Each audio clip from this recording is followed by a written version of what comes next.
Davis is no stranger to the Georgia archives.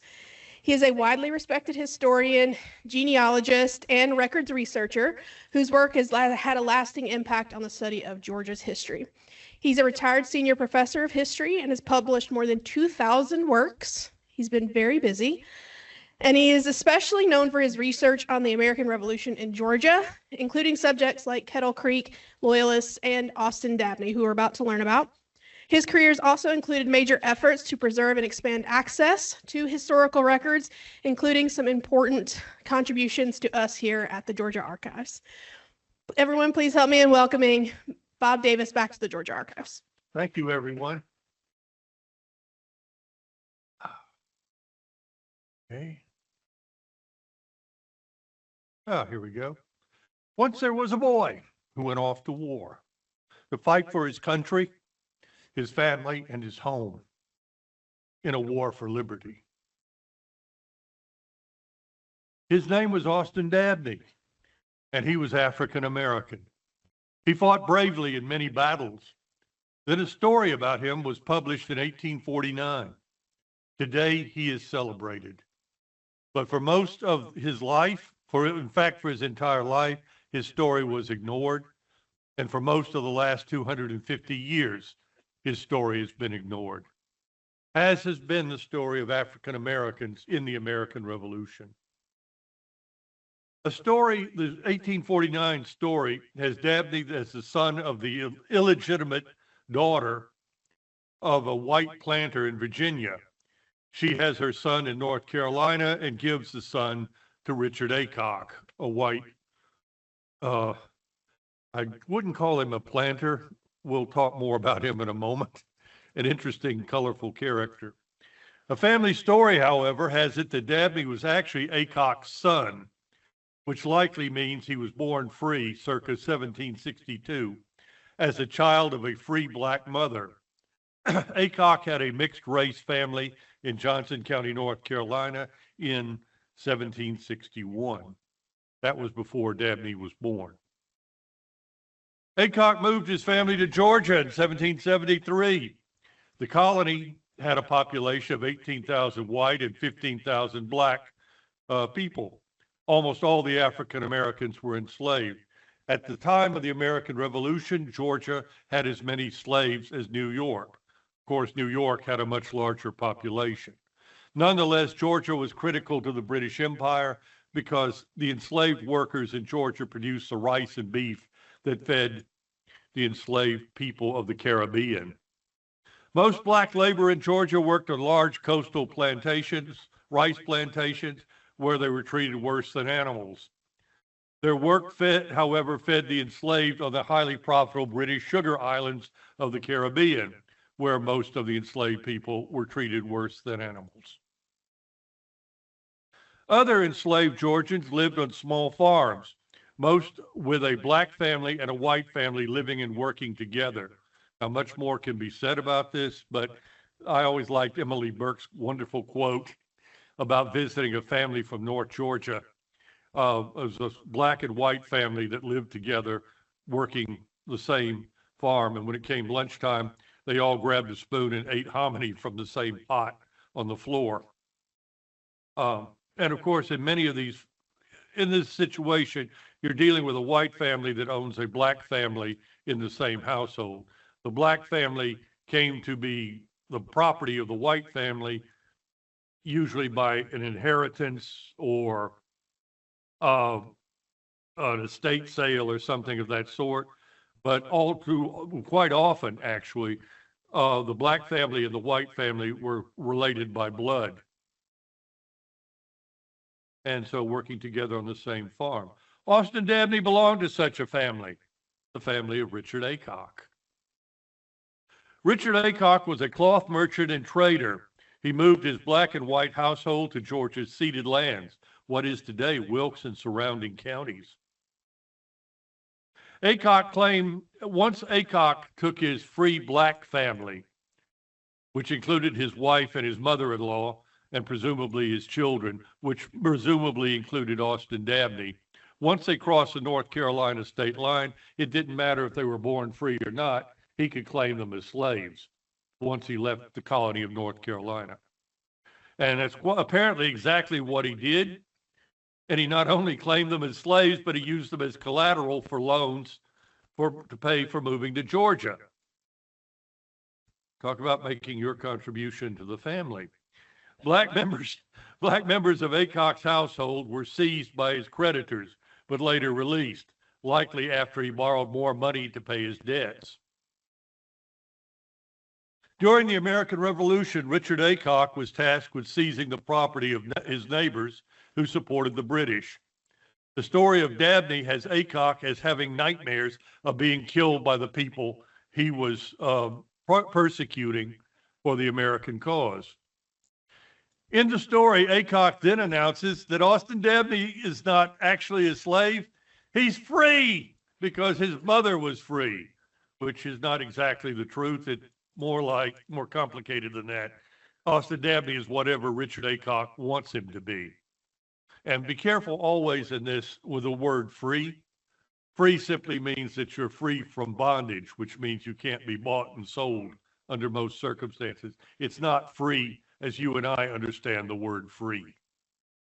Anyway, he says since Dabney is a free person of color, Austin Dabney can serve in the militia instead of Richard Aycock.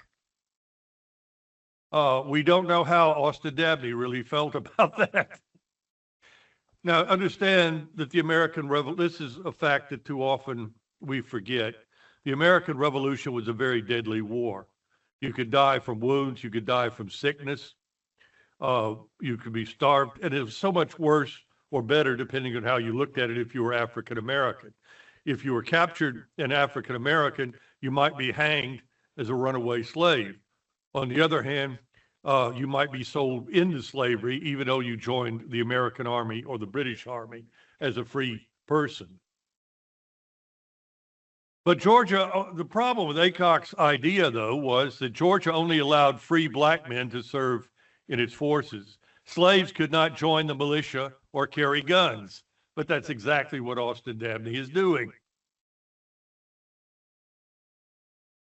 Now, we know Dabney made a choice. This is even discussed in the act that later set him free.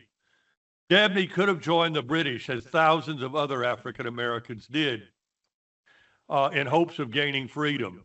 Now, that was not as always portrayed. Many of the African Americans found conditions in the British camps, like Savannah, so horrible, and that they were always at risk of being sold by the British back into slavery, that many of them finally gave up and went back to their masters outside the British lines rather than stay with the British. And this is a very important point in the American Revolution. Everybody, black, white, Indian, whatever you were, you had to make up your own mind as to your own future, above and beyond the law. And no greater example of this were the African Americans who could choose to stay with their plantations, whichever side their master took, to join the British forces, or to join the American forces, or just head out on your own. Each had to make that decision for themselves. And it was never a simple cut and dry decision by any means. Austin Dabney could have joined the British Army, could have joined the British forces. He could have been a laborer. He could have been a soldier. He could have even been a regular in the British Army or even in the Hessian troops. But he chose instead to fight beside his Patriot family and his neighbors, regardless of their color. Dabney joined the Georgia militia under Elijah Clark. Clark County, Georgia is named in his honor, and fought in battles in Georgia and South Carolina.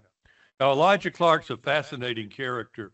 There's a biography of him on the free online site, Journal of the American Revolution, as there is for Austin Dabney, I might add. Clark was wounded at least 4 times during the American Revolution and survived. He came down with sickness at least twice during the American Revolution and survived. At least twice, he was told that his family had been put to death by the Tories, which turned out not to be true. His survival by itself is one of the most remarkable the stories of the American Revolution. African Americans did serve in the Georgia Patriot military. They served in the Georgia Continentals and they served in the Georgia State Troops. But they did so if they were free persons, Many African Americans went off to war with their white owners and masters. And most of them, when the war was over, returned home as enslaved people, once again working for their masters. And there are some heart-wrenching stories about slaves who were captured by the British, who went to or volunteered to go to the prison ships with their Patriot masters, and who after the war went home to their the white families that owned them, in air quotes, owned them, because their family was more important to them than their status was, I guess. But there's a lot to be said for family. It is also interesting to note the number of people, including Andrew Pickens and others, who had slaves who stood by them all the way through the war, and they never emancipated them or even promised to emancipate them, as far as we know. Some 3,000 to 5,000 African Americans served in the Patriot military, but their service was almost completely erased after the war. This is a picture of the 1st Rhode Island Regiment, which had white officers, but everyone else was black in it. Wilkes County and the rest of Georgia was thoroughly devastated by the Revolution. Georgia is the only one of the 13 states where every single part of the state was devastated by the war. A higher percentage of Georgia was destroyed and devastated by the American Revolution than by the American Civil War. They talk about Sherman's March to the Sea. That was a Sunday picnic compared to what was done to Georgia during the war. Dabney fought until he was wounded and crippled for life. And that's interesting. This is a picture by a friend of mine. He painted it based on a misunderstanding that was published. But you see Austin Dabney in the center of the picture, and you see the horse going down, you see the legs and arms in the air. That's Elijah Clark. The story goes that his horse was shot out from under him at Kettle Creek, and Dabney was wounded giving his horse to Elijah Clark. That may not exactly be what happened, but still it makes for a great picture. In the story, Austin Dabney, in the 1849 story, Austin Dabney was wounded at the Battle of Kettle Creek, near where he lived, when this battle was fought by Americans against Americans on February 14th, 1779.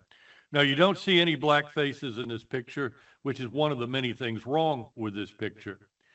We don't know how many black men were at the Battle of Kettle Creek on each side. Not out of any particular prejudice. It's just that the accounts we have of the battle, nobody thought to mention that.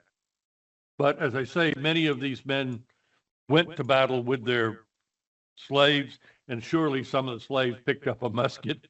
I would have. And others held the horses and served the American cause. But we will probably never know how many.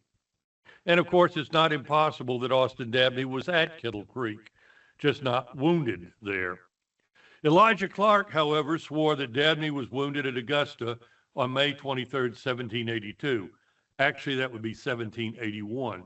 This is inside the Loyalist Fort Cornwallis in Augusta.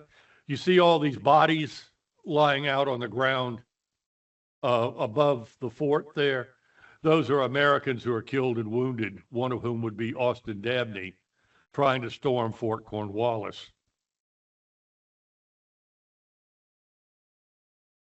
The 1849 story has Dabney saved by a white comrade whose family nursed him back to health. The white comrade was likely David H. Thurman, who was in Dabney's company, his neighbor, and likely his biological cousin through Richard Aycock. One of the things that turned up in my research is that the Thurmans, the Aycocks, the Harrises, the Popes, and 3 or 4 other families were really one big family that moved as a tribe or clan from Wake County, North Carolina, to Wilkes County, Georgia, and then on across the state. Now, this is an important part of the story that I'm going to tell you, not because it's relevant, but because I want to. I had a good friend who was a good friend of the Georgia Archives and the Georgia Genealogical Society. His name was Frank Parker Hudson. And Frank Parker Hudson was a descendant of David H. Thurmond. And the first real historical research that was done on Austin Dabney was done in the 1970s. And it was done by Frank Hudson because his Thurmond family had took in Austin Dabney. He probably had no idea that it was probably his ancestor who actually saved Dabney from the battlefield. Now, the fact that Dabney was rescued by a white comrade, that's not quite what it seems. As I say, they may have actually been related. Certainly, they could have easily been friends. But and the thing of it is, at the battle in Augusta, you're shooting black people who get shot. You don't know if they're Loyalist black people or they're white, Patriot black people, or they're just black people trying to make a run for it, or what. And just as the same, unfortunately, could be said for white people as well in the fighting. They actually, to tell each other apart, the soldiers on both sides wore paper or twigs in their hats because they all, black and white, looked so much alike. Okay, also in the 1970s, I was working on a report on the Kettle Creek battlefield with Ken Thomas. And Ken Thomas is one of my very special kind of friends. He's a special friend of mine anyway, but he's one of my special kind of friends. These are the sort of people who start a research project, and they asked me if I could help them on it. And the next thing, all of a sudden, it's my research project, and they're helping me on it. My late friend Carl Anderson was particularly egregious about doing that. But anyway, David H. Thurmond almost certainly rescued Austin Dabney from the battlefield. His 5-year-old sister Elizabeth probably nursed Dabney back to health. Now you're saying 5 years old. Even before the American Revolution, it was a tradition. The sick and the wounded and the injured would lay on a cot on the floor, and the little children would take care of them. This is because the little children were not big enough for harder labor, so they were there to wait on the sick and wounded. Anyway, she would marry Giles Harris after the war. In the 1849 story, Giles is mistakenly given credit for saving Dabney. Giles was just a kid himself in Virginia at that time, so that didn't happen. However, after the war, Dabney went back to Richard Aycock and was again enslaved. Aycock received military bounty land for his service and also for Austin Dabney's service in the Revolution. Elijah Clark, Dabney's former commander, persuaded the legislature to buy Dabney's freedom and to give him a pension. The federal government later took over the pension. Now here's where things get interesting. This was the only pension given to an African American for almost the first 50 years of the United States. The only pension given to an African American. This was also the first time a government purchased a black soldier's freedom.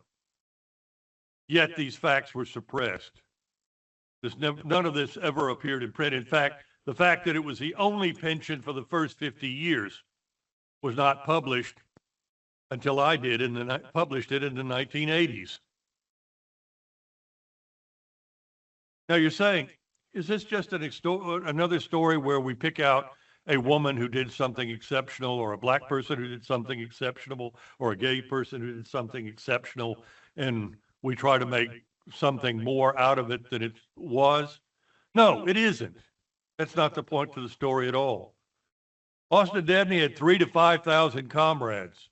Almost none of them are remembered. Austin Dabney may have been an exception in getting a pension, but he was not an exception in being a black patriot who sacrificed for the American Revolution. And when we study Austin Dabney, we bring some justice to the memories of the men other black soldiers who served in the American Revolution. Now, as soon as Dabney was free, he went to live with the Thurmans. Then with Thurmans. First with Elizabeth Thurman Harris. First he went to live with the Thurmans, and they became his legal guardian, because even though he was, quote, free, unquote, he still had to have a legal guardian, and he was still led a very restricted life. The Thurman family became his guardians. Then Elizabeth Thurman Harris became his guardian. Then Giles Harris her husband, Giles Harris, bought land for Austin Dabney because there was a misunderstanding that black people could not own land, but it was a pretty thorough misunderstanding. I've only found one instance where a black person owned land in Georgia before the end of slavery. But anyway, Giles Harris bought land for Dabney's use, and the Harris family helped him with his debts and lawsuits arising from his trade in rum and tobacco, and so did the Thurmans. The 1849 story has it that Austin Dabney becomes a rich from racing horses. I don't believe that that is true, and that the Harris family became destitute, and that the Thurman Harris family became destitute, and Austin Dabney took care of them because they had taken care of it. Wonderful story. I don't believe a word of it is true, but it is more the other way around, I think. And of course, it was difficult being a free black person in Georgia at that time, because Georgia did everything they could to encourage you to leave the state for good. And then on top of that, the problems with businesses and lawsuits and trying to collect debts that were owed to you. Anyway, in 1797, Elizabeth has her first child, William Harris. And Austin Dabney deeded everything he owned to William Harris, including a little black boy named Reuben. And Austin Dabney and William Harris would be inseparable for the rest of their lives together. Now, this sounds all warm and fuzzy in this, but the thing of it is, Austin Dabney was probably in trouble with debts. And so by deeding everything that he owned over to William, that protects his property from his creditors. I'm not criticizing him for that. Everybody in some form or fashion does that sooner or later, I think. Anyway, Austin Dabney also famously raced horses. Now, that was part of the 1849 story, and it sounded good. And it is even said that Austin Dabney used his racehorse winnings to help William H. Crawford run for president of the United States, the first Georgian to run for president of the United States. Now, I think this is all a little far-fetched, but be that as it may. Anyway, they have a wonderful document here in the Luce Oglethorpe County papers where these two men have posted a bond, and they say that if Austin Dabney races his horse in this coming race, they're going to split the proceedings. They've invested in Austin Dabney's horse, provided, of course, that the horse runs. And of course, that's one of those wonderful documents that even though it's talking about one event, it probably speaks to a lot more. Now, black patriots like Austin Dabney were erased from public history. And that's one of the biggest problems that we've had with the American Revolution. We had that with the bicentennial, and with the 250th birthday, we're doing so much better about that, thanks to the civil rights movement. The rights granted to African Americans by states after the war were retracted in Dabney's lifetime. By 1830, almost every right and privilege that had been given to black African Americans by the American Revolution were removed.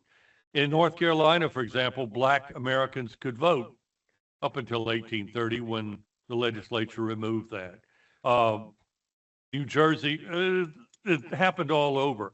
In fact, one of the things that sort of grinds my grits, if you would, is when everybody talks about the free states and the slave states. There were no free states, not 100% free states.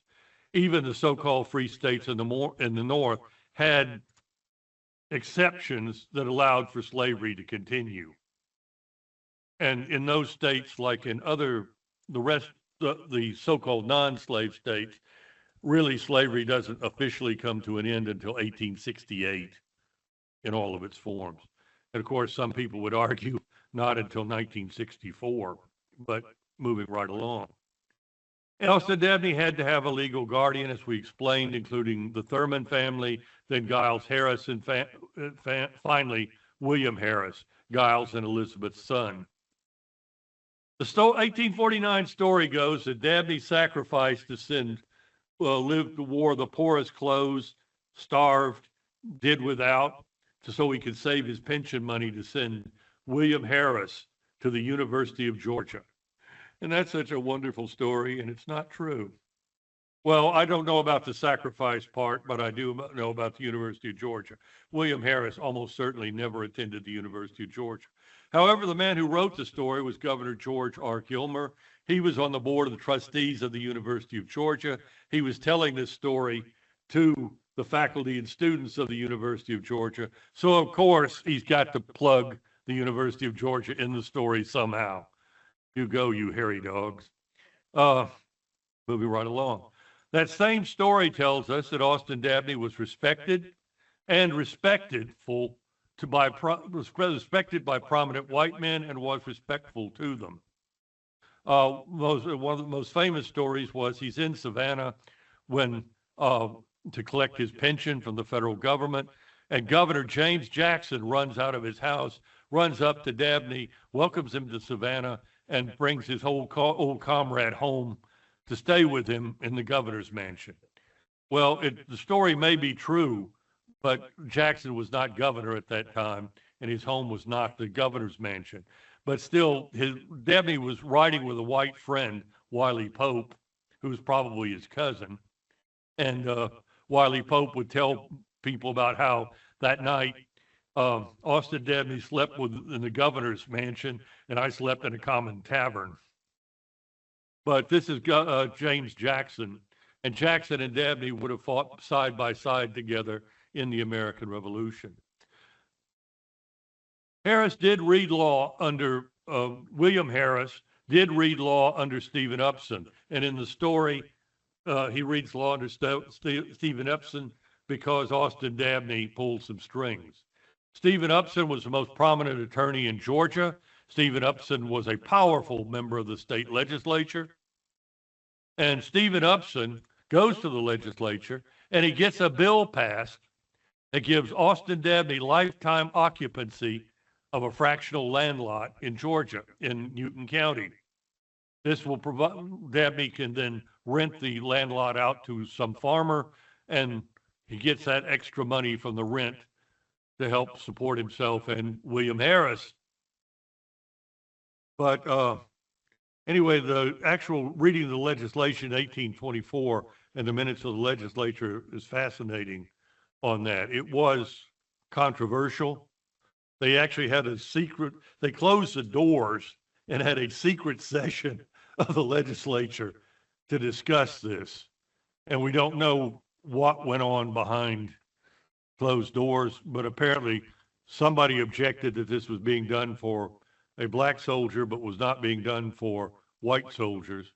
Of course, white soldiers could have participated in the lottery. Anyway, a compromise was reached, and they gave some white soldiers who failed to prove that they were pensioners some land lots, and so everybody got on board. Interestingly enough, the governor who signed the act in 1824 that gave Austin Dabney lifetime control of this land lot was Governor John Clark, who had also fought beside Austin Dabney in the American Revolution and was the son of General Elijah Clark. Okay, in Pike County, there were stories that were told about Austin Dabney's last years. And we don't know if the stories are true because the stories came out in the press after the Dabney story became famous. But the story was that Austin Dabney would travel about the county and he would visit various families and he would sit on a bench and he would entertain the children with stories of the American Revolution and the good old days. And the families were always delighted to see him. Poor overworked housewife and mother would be delighted to have him babysit. And he almost never walked away without some morsel or token or dessert or something for his coming. Now, Austin Dabney died in Pike County, Georgia in 1830, which was completely ignored in the Georgia media, period.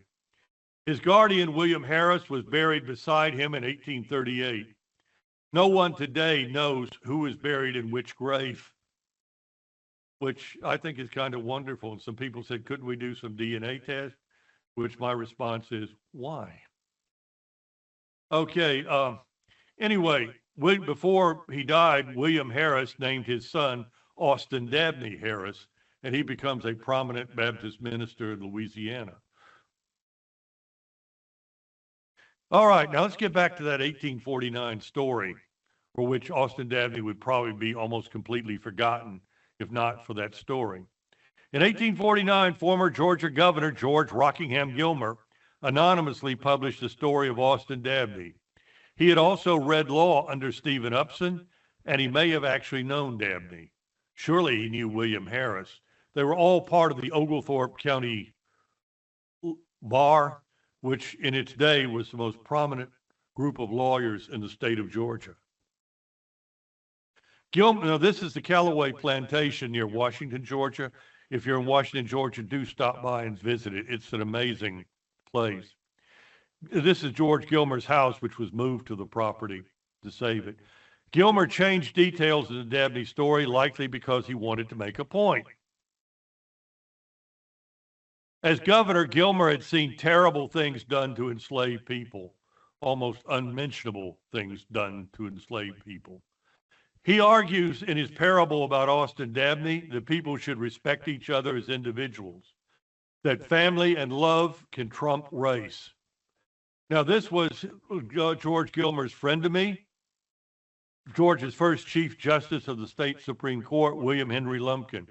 If you look in your Georgia dictionary under horse's rear end, you'll find a photograph of Chief Justice Lumpkin. Lumpkin, even before the infamous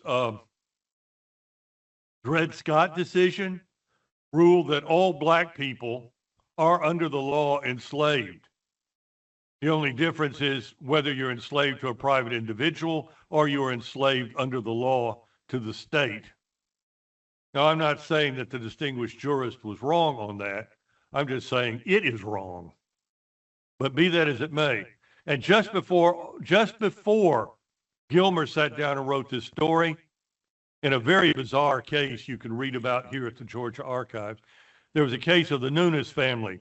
Joseph Nunes, who was probably mixed race, had all these children by a slave woman. Now, the question was, when Nunes died without a will, but he treated his children as if they were free.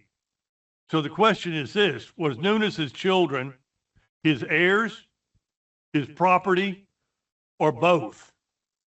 You could even find the weird situation that his children could have been sold as slaves and then gotten the money from their sale. And you're saying, couldn't they have bought their own freedom? No, under Georgia law, slaves couldn't own slaves, couldn't buy. It was that crazy. This case has been the most litigated case in the history of Georgia. So far, it has been litigated 5 times. The last time was in the 1870s after emancipation. I'm hoping it won't be litigated again, but you never know. Anyway, in this case, it is Chief Justice, that's when Chief Justice Henry Lumpkin said, it doesn't matter if the children were free or slave, all that matters is that they are black. In fact, he goes even further. He said, race has nothing to do with slavery. So technically you could find yourself, no, by any legal definition, you could find yourself enslaved under those circumstances. And now let me say a few kind words for my species or my race or whatever. This came about at a time when state Supreme Court cases in Louisiana and Tennessee were arguing that you are just as black as your neighbors say you are. And you are just as enslaved as your neighbors say you are.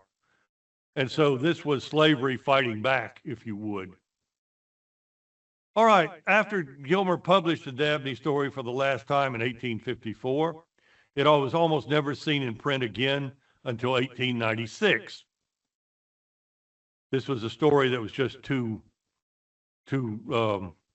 controversial in the age of slavery, followed by the age of Jim Crow.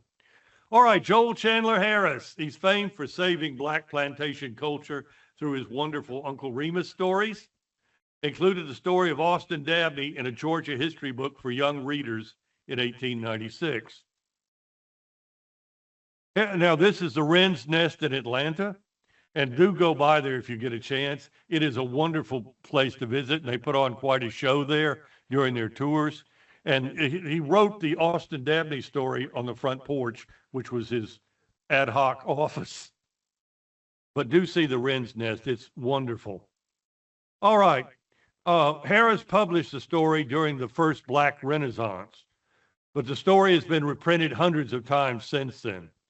In 1896, America was changing, racial acceptance was on its way, and then the Wilmington riot of 1898 changed that and began the golden age of lynching.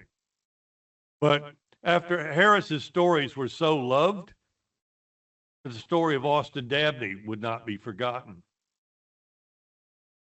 Dabney is a hero in Georgia's folklore, which is saying a great deal because the world of Georgia folklore is very, very small. Austin Dabney may even, it's just possible, I don't want to start any stories here, although it may be too late, but it's just possible that Austin Dabney may have been the basis for Harris's famous character, Uncle Remus. The story of Austin Dabney has been revived during the Civil Rights Movement, the bicentennial of the American Revolution, and the efforts to save the Kettle Creek battlefield. This is a statue on the grounds of the state capitol in Atlanta, and it celebrates the Georgia Black legislators in Reconstruction who were voted out of the legislature by the white majority. And the statue is amazing. It starts with a slave ship at the bottom of it and works its whole way up to the first Georgia Black legislators. And this is the Austin Dabney part. He's crippled by his wounds and he's walking, using his musket as a cane. Now, in Washington, Georgia, near in Wilkes County, where Austin Dabney fought on the side of the Patriots, and where so much of the story takes place. In Washington, Georgia, they created the first monument in the United States dedicated to the Black Patriots. And of course, they're going to tell Austin Dabney's story on the monument. That is not, by the way, his bust at the top. That is another Black Patriot.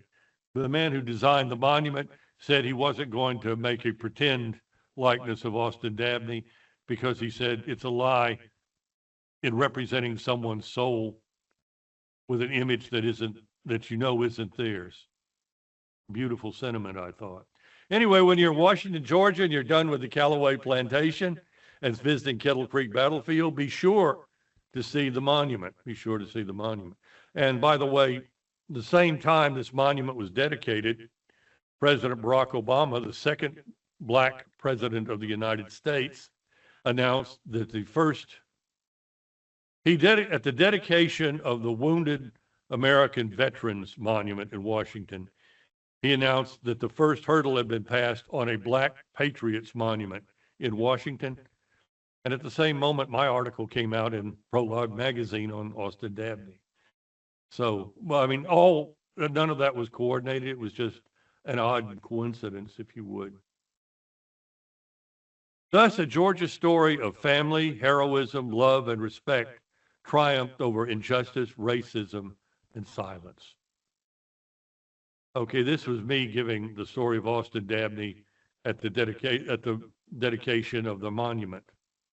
Now, a few things about this. I'm writing a biography of Austin Dabney. The problem is it's like 400 pages long now, and I keep stuffing more stuff in it.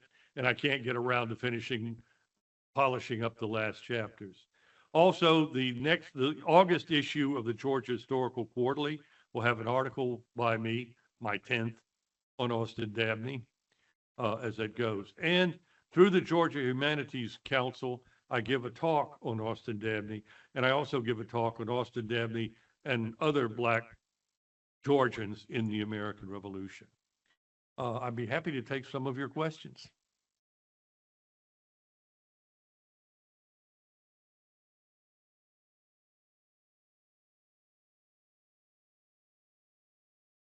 Yeah, I appreciate you. One of my questions would be, did Austin Dabney have a family of his own after the war? Did he what? Have his own family after the war? That is an excellent question to which I have no answer. Well, I do, sort of.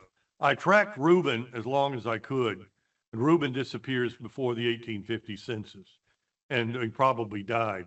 Now, how many children? I don't know. One, I don't know that Reuben was actually Austin Dabney's son. And secondly, I don't know if Reuben had children.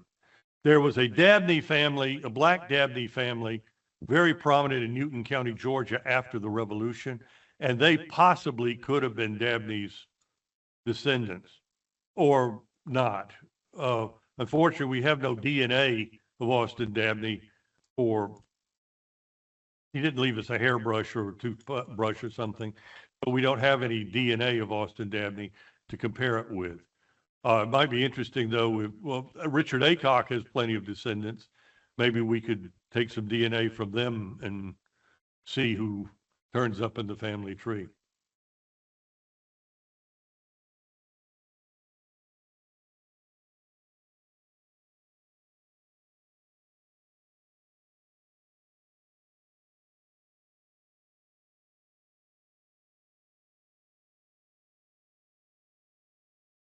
Thank you for that presentation. I grew up with the Dabney family that lives in Stockbridge, Georgia.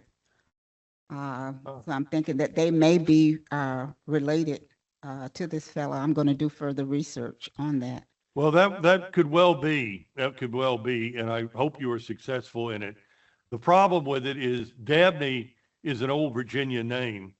The Aycocks were an old Virginia family, and they all come out of Richmond, Virginia, which is sort of the world central station for Dabney. And so, the Dabney family is huge, and the Dabney family has no record of Austin Dabney in their family tree. And then secondly, the Dabney family of Virginia was so prominent, so super prominent, that people named their children and their slaves Dabney in respect to the Dabney family, not necessarily because they were related to them. And also, there was a tradition in African-American naming is, after the Civil War, is a mess. And there were some African-Americans who took their last name from the furthest back master they could remember. And so Austin Dabney's first master may have been a Dabney, or maybe his white mother was a Dabney, or maybe he didn't have a white mother, or maybe Richard Aycock's grandparents were Dabneys. Unfortunately, there's all these possibilities, and nobody ever bothers to qualify this by saying, by the way, we really don't know one way or the other. We're just making this stuff up. But good luck. Thank you.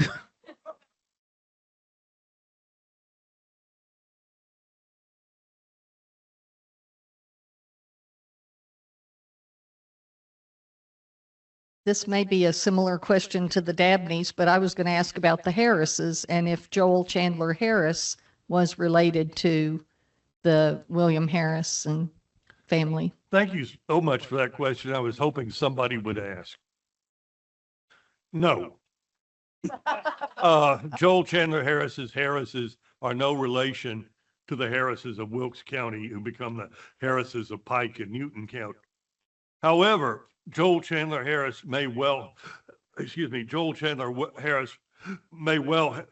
Harris never explained why he included the story of Austin Dabney. And it's very possible he just put the story in there because he was so short of material.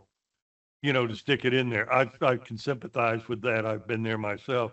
But on the other hand, Joel Chandler Harris was an illegitimate son of an Irish railroad worker who never knew his father, and his mother's family treated him like an public embarrassment.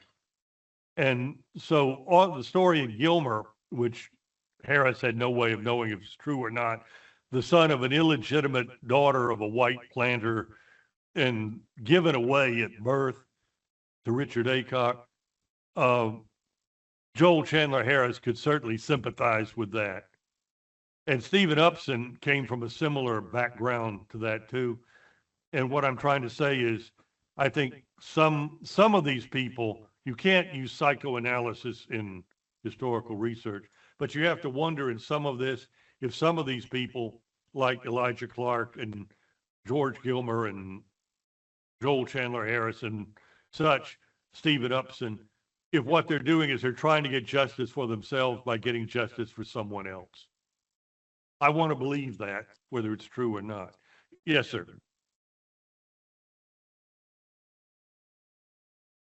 Where did he get his wealth from? What? His wealth. Whose wealth? Joe Chandler Harris. Oh, Joel Chandler Harris. Well, he started out as a reporter for the Atlanta Constitution. And it's when his books took off, particularly Uncle Remus, that he retired from journalism. And basically what he used his wealth for was writing more books. He had an extensive library, but he was a terrible public speaker. His good friend Mark Twain persuaded him one time, and Harris was a huge influence on Mark Twain. He persuaded Harris to give a public address on Uncle Remus and such. Harris stood up and he couldn't say a word. He was so scared. Beyond that, I don't know. There's a very good biography of Joel Chandler Harris that's out, and I refer you to that rather than.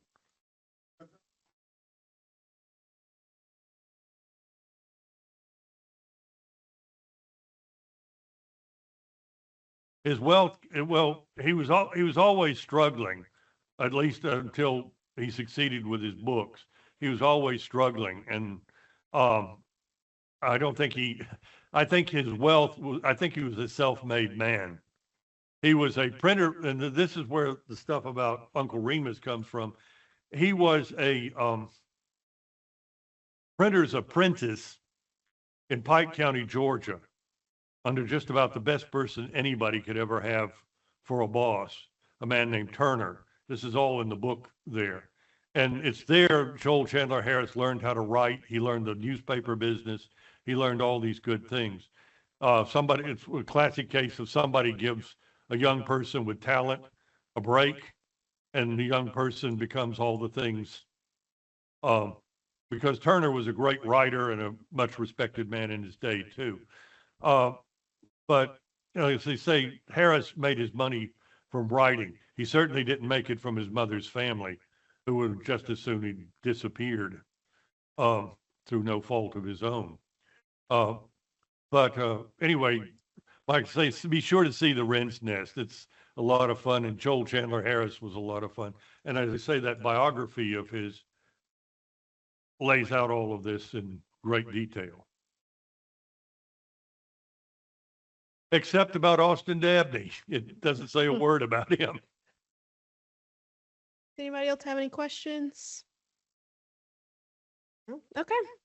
Thank you. Thank you so much. Very welcome.